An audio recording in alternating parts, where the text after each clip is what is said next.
Alright, welcome back to another video, guys. Just kidding, I don't start my videos that way. Today we're going to be talking about 5 modern things in today's society that cause depression. The first and foremost thing that people do is too much porn. There's no real good amount of how much porn you should be watching. In my opinion, you shouldn't be watching any because it's completely fucking up your mind. The way you think about women, the way you go on to your day-to-day basis. But basically, what does porn do to your mind? Porn puts you in unrealistic way of what sex and what a sexual experience should be. And it's basically stimulating your mind to the highest degree possible of enjoyment and pleasure. You're basically seeing and triggering your mind to think and make it believe that you're having this experience, especially as a man, where in reality it is, I'd say, a pretty sacred experience, especially that it's a form of creation, not just pleasure. Like, God did give us sex for pleasure if used wisely, but people have taken it way too far and used it as a form of just pleasure and not the form that it was originally intended to, which was creating another life. Like, that's why we have sex, and that's why mating season between animals happens and that sort of thing. It leads to a lot of horrible things. That's what I just want to start by saying. Today's video is sponsored by Aha. Just kidding. Yeah, so the way that it programs your mind to think about women later in the real world, the sexual experience you're having with them, it totally messes up your mind to basically think in a fantasized, unrealistic way. The second thing is too much social media, and social media in specific without purpose behind it. Because social media could be a great tool to connect people and to unite people in different countries. If you're far away, you have contact with your siblings, that sort of thing. But what people have done and use social media for now is to cure their boredom. They don't or have a huge, purposeful, and directly straight path that brings them purpose.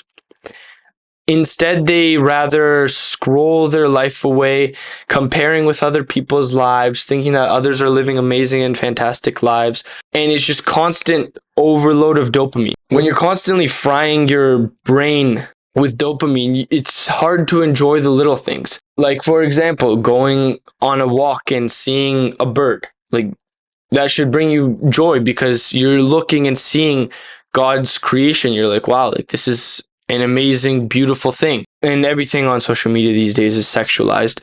And you're looking at the most sexualized images and the most craziest lifestyles, and you're just raising your expectations way too high. And the little small things can't bring you happiness anymore. So social media brings depression in a way that basically raises your expectations of life to the only best and greatest and the least and minimalistic things that life actually has to offer doesn't seem so pleasurable anymore.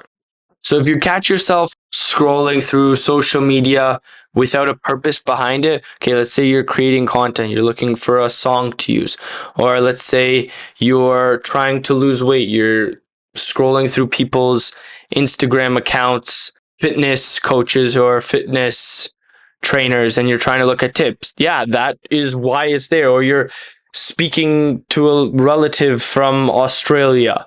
Like, that's what it was originally intended for and created for, not to cure our boredom and scroll 5 hours or watch 5 hours of TikTok and wondering why, oh, my life sucks, because you're looking at the highlight of everybody else's life.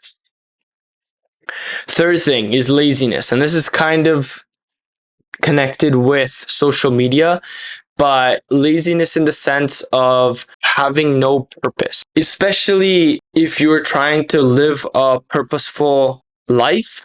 there's absolutely no time to be lazy. There's no time to, like I said, scroll through social media, sit on your couch, be in the bathroom hidden, jerking off, or you have just so much excess time. You're using the time and God's gift of time that he gave you. Like nobody's time is planned okay from 0 until 80. You have exactly that much time. Like time is uncertain. Let's just use uncertain. Time is uncertain. And if you use your time wastefully, meaning you could have been doing something better with it, in the sense that you could have been doing something purposeful, or you could have been doing something meaningful, or you could have been contributing to society in some way, but you rather spit in God's face and tell him basically that he's giving you too much time. There's too much time that I need to be laying in bed an extra hour, or I need to be binging 50 episodes of TV because I have too much time. That's what you're basically saying to God. You've given me too much time on this earth and I need to waste it with things that are not purposeful and meaningful. I'm not saying that it's not okay to basically relax a little bit, because there is pleasure and relaxation, but obviously everything in moderation. Fourth thing that I want to talk about is sleep deprivation.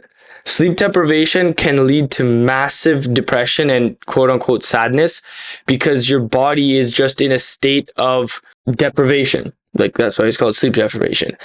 Your body is so tired and it's not producing enough energy because you're cutting away on time for sleep, and then it leads into like your mental state. So basically you're up until 5 in the morning scrolling on TikTok, and you have to wake up at 7 to go for a shift in work the next day, and you wonder why you feel like shit. Like you gave your body 2 hours to rest. Let's say it takes your iPhone 8 hours, your iPhone being your body. It takes your iPhone 8 hours to charge, and you can't charge it again until 8 hours later. Don't you want that 100% of your battery's iPhone's lifetime to use during the day? The same thing with your body. You need to give it those, whatever, 7 to 9 hours, because then you won't be able to use your body to its full potential. And lastly, video games. There's definitely positives and negatives to video games. What I want to focus on is excess. Excess video games, because you are living in that reality of the video game rather than the reality you have right in front of you. It's just like social media, it's another form of escape. You're escaped into this character or avatar or something that you've created because you think that reality is better than yours. Video games is another way of just wasting time, and it puts us in a social isolation. Yes, it puts us in a social reality, but humans need a person-to-person connection. If you're thinking you could create deep and meaningful relationships over a headset and a microphone shooting at each other, then I'm sorry, but you're just wrong. Like, you need to be able to interact with a person. You need to be able to talk to them face to face. And if you're so used to talking and playing video games, then how do you expect to create deep and meaningful relationships in real life? Humans need deep and meaningful relationships to stay happy, to have serotonin. If you're going to play video games, set a specific time. Okay, I'm going to play from 8:30 to 9:30. I'm going to catch up with my friends. And my parents would do this to me, but when I was young, I didn't really understand and I hated them for it. But now I realize how smart it was. They allowed me, okay, 1 hour of video games. It was super disciplinary, super strict, but it allowed me to not feel that sense of, or it kept me away from addiction, basically. Them saying, no, you're only allowed X amount of time, made me think and find other ways to find pleasure and joy in life, whether that be, okay, I spend time with my siblings, or I spend time outside, or I spend time building Lego, whatever. basically you're not setting your only highlight and pleasure from that day in video games. Same thing as like TikTok or social media scrolling or binging. Like you could just start, time will absolutely fly by you and you won't even know where it went. And what kind of purpose did it bring? What kind of meaningfulness you ranked up in levels, or you shot a couple people and number one victory royale or whatever Fortnite was. Like if you want to make a business and a lifestyle out of it, I know, okay, so many phase or whatever, that's totally different. They're dedicating their lives to it, trying to be the best. But if you're just doing it again out of boredom, you need to ask yourself, is this number one victory royale really bringing meaningfulness and purpose to my life? Will I wake up the next day and tell my father I've successfully got number one victory royale? And will he truly be proud of that?